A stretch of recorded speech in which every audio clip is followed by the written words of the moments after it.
સુરતમાં ગણેશોત્સવનો માહોલ અત્યારથી જ જોવા મળ્યો છે। મુંબઈથી સુરત પધારેલા બાપાની ભવ્ય મૂર્તિના આગમનને યાદગાર બનાવવા માટે શહેરના એક જાણીતા જ્વેલર્સે અદ્ભુત તૈયારી કરી। સુરતના આ ગણેશ મંડળના ઉત્સાહ વચ્ચે બાપાને 24 કેરેટ ગોલ્ડ ફોઇલના રોઝેસમાંથી બનેલો 9 ફૂટ લાંબો ભવ્ય હાર અર્પણ કરવામાં આવશે।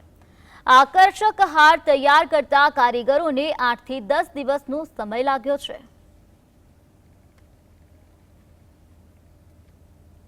પહેલા ગણેશજીનું આગમન મુંબઈમાં થયેલું છે અને તે જ ગણેશજી હવે સુરત બિરાજમાન થઈ રહ્યા છે।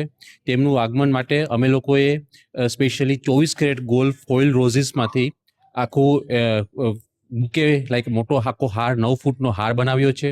ગણેશજીની જે મૂર્તિ છે તે 15 ફૂટની મૂર્તિ છે અને આ જ્યારે આપણું આગમન થઈ રહ્યું છે પ્રથમવાર ઇન્ડિયાની અંદર, તો અમે લોકો લકી છે કે તેમને પધરામણી કરવા જઈ રહ્યા છે।